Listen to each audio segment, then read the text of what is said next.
Okay, here we go. Hi everyone and good afternoon. It's nice to see you all. I'm Gal. I'm from PlainID. I'm co-founder and also responsible for the product.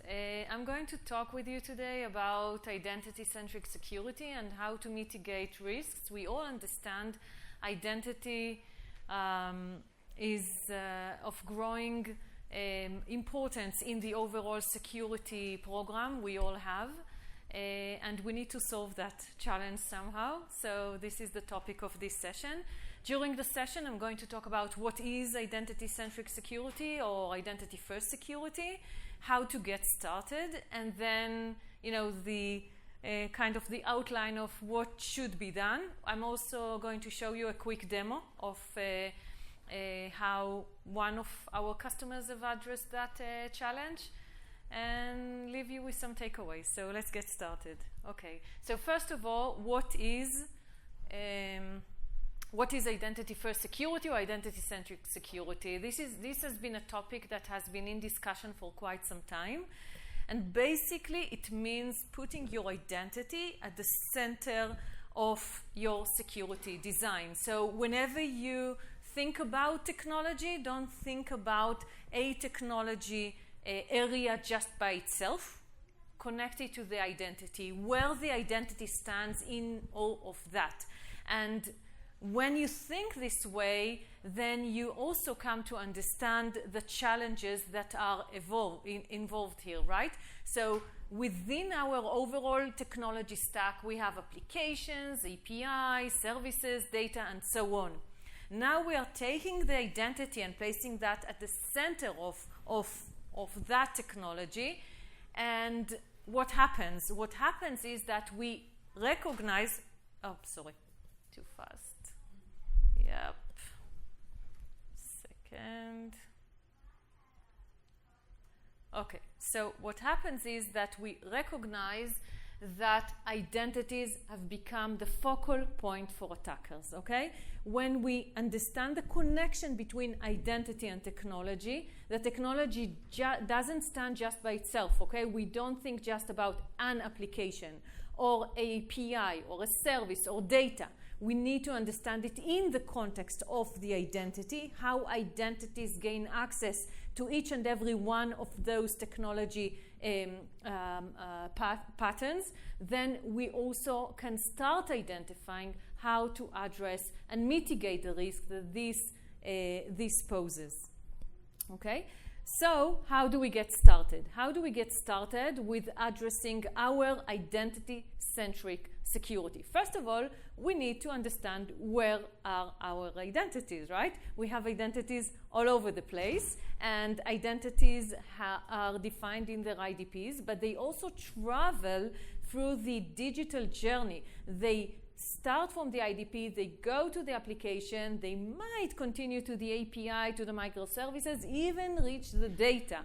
So there is a digital journey identities go through, and we need to understand where are the interaction points. We need to get visibility into where our technology meets the identity. That's the first step we need to do. We need to understand what's going on.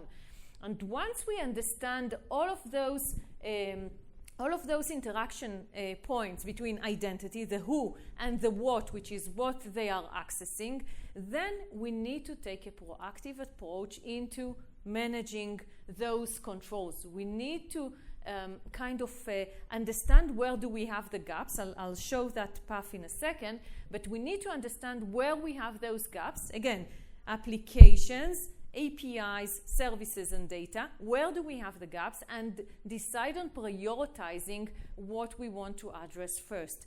And then we can also move forward into a more advanced approach of continuous and contextual enforcement. You might have heard the term zero trust or any one of those marketing terms that ties the identity much, much closer into your overall technology stack. It basically means that you validate, reapprove the identity at each and every one of the interaction points. And that's the three elements of how to get started. Now let's look at the challenges. There are challenges. Obviously, in IAM, there are always challenges. I'm going to talk about 3 challenges that this journey actually presents. So the first one is identity awareness. Now, this is extremely important because we always talk about let's implement this type of security control or this type of security control, but we are in an identity conference, and we need to tie the two together. What do I mean by that? If we want to implement security controls on API or on a service or on data, we need to understand who the identity is there. Because if we don't know the identity, then we can't establish any trust. We can't secure that access. Remember that many of your current technology solutions that are in use, they use system accounts. They use all kinds of service accounts. You don't always know who the identity is at the end of the line, right? The identity is known by the IDP. Then it transfers to the application. It might stop there. Then the application uses APIs, uses services, consumes data. Do you know the identity all the way through? Not always. And if you don't know the identity, how can you establish trust? With the system account, with the application account, that's not true trust, right? So that's the first challenge. In many of the current solutions, identity is unknown, and we need to understand how we are bridging that gap. So that's one. Second, let's look at again, that digital path I'm talking about. So the challenge of enforcement. What do I mean by a challenge of enforcement? Again, identity starts with the IDP, goes through all kinds of elements, network, application, APIs, data. It's a path. Where do you enforce? Do you enforce at the IDP level, or maybe at the application level, or at the data level, right? There can be multiple enforcement points. What's the answer? Like, what's the best solution? Is there just one answer to this question, where to enforce? No, there isn't. There isn't just one answer. It's not technology, and especially IAM. Never we have magic involved here. So the answer is there is a pattern to the relevant area you want to address. Enforcement can be done at any one of those interception points. It can be done on the IDP level, on the network, application, APIs, and data. Where to do which? So you would get more granular with enforcement as you move through this digital path, right? At the application level is just opening the door. That's what we call coarse-grained authorization. I can access the application. That's coarse-grained. I can open the door. What can I do within the application? Then we get towards a medium-grained. What data can I consume? That's very fine-grained, okay? So different levels of enforcement options are available, and therefore, eventually you need to consider them all. You can start with the one which is more simpler, easier, and then move forward with the rest in order to fully establish the trust, okay? So that's the second challenge, where to enforce. And the last one, assuming that you got over the, this doesn't work so well for me. Okay, assuming you got the understanding of where you want to enforce, you understand there is a journey the identity is going through, and you want to enforce at point A and point B, then how do you do that? Well, policies, obviously, but they are so distributed. You have your application policies, and then you have your API policies, and then you have your data policies. So policies are all over the place. Just look at, I don't know, how many of you have a Snowflake or a Power BI? It has policies inside, right?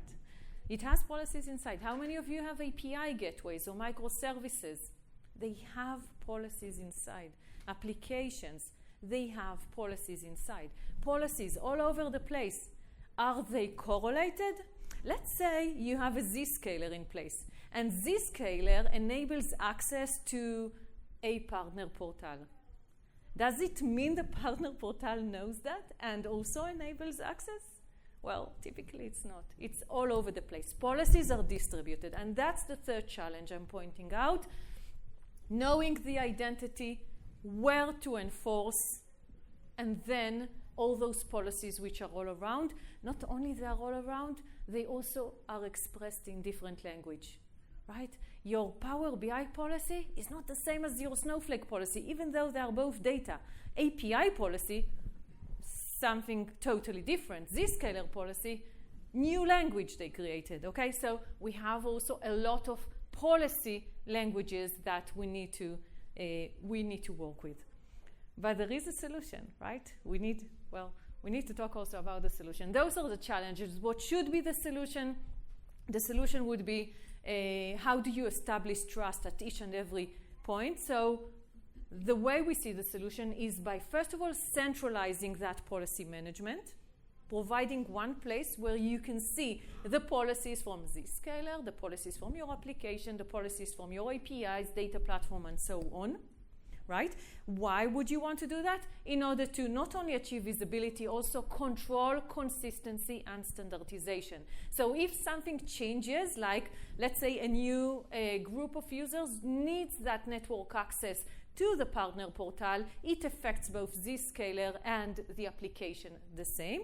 And that would lead to not only central policy management, but distributed enforcement that knows how to speak the language of application, APIs, and data. Again, remember, we are talking about a very different technology landscape, and that's the area we need to address. That's our challenge. We need to manage that challenge.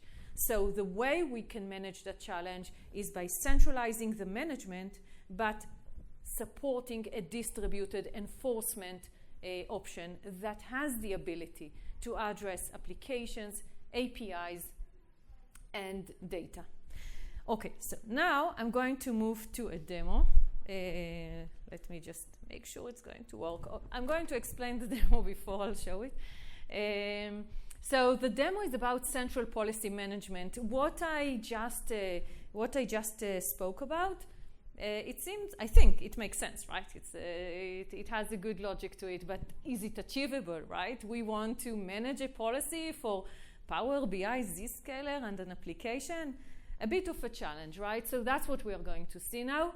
I'm going to show you an organization that has a policy where account managers can access accounts from all over the world.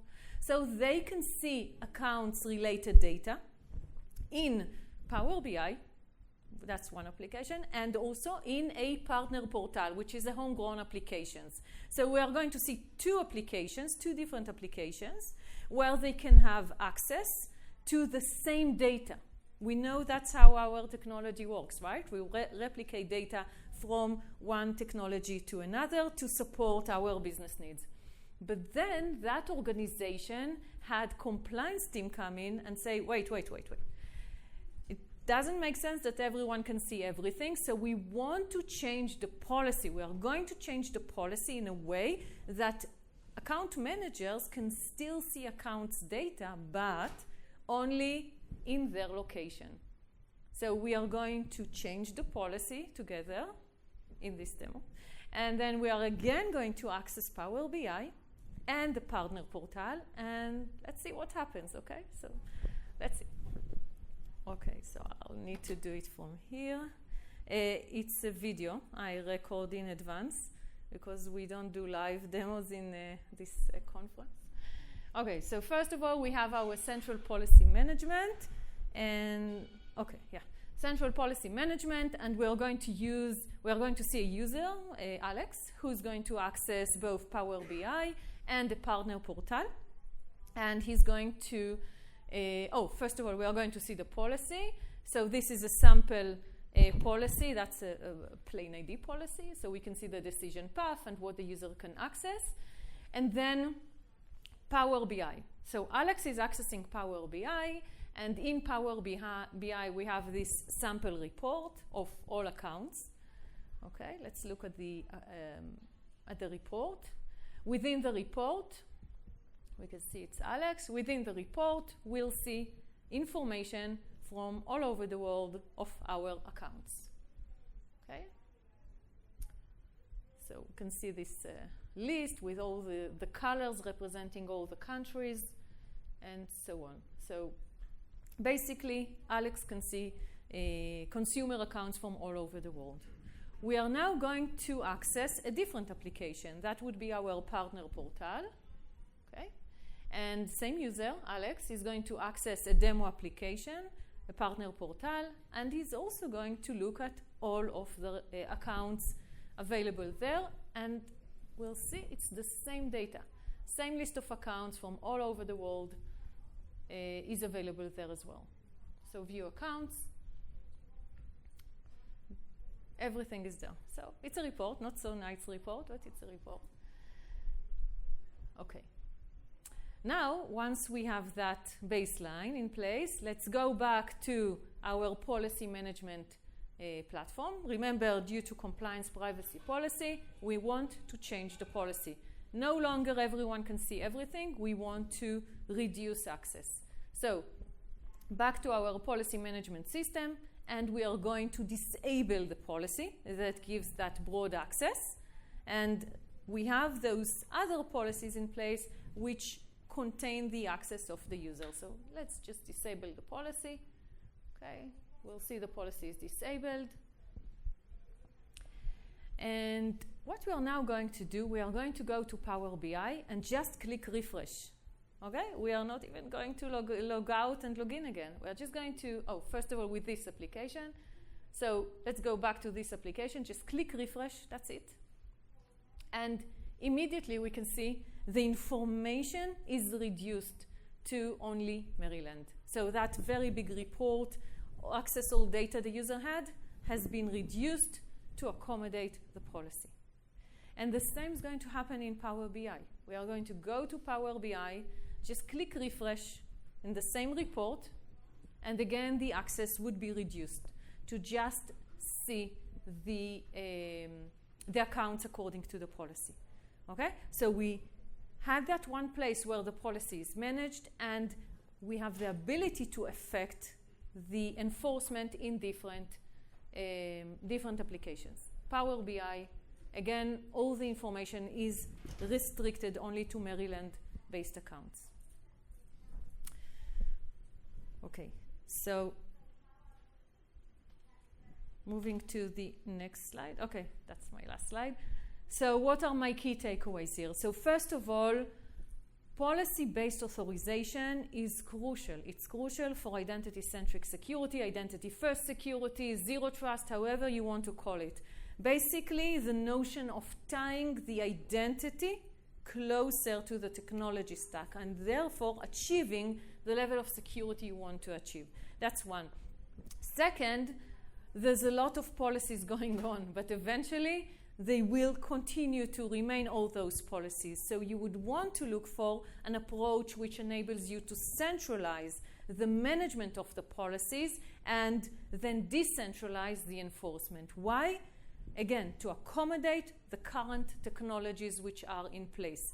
Power BI would never speak the policies of an API or an application, right? We understand that. So we need a way to mitigate that. And the way to do that is by centralizing policy management, achieving both the compliance and control requirements that we have, and decentralizing enforcement of those policies.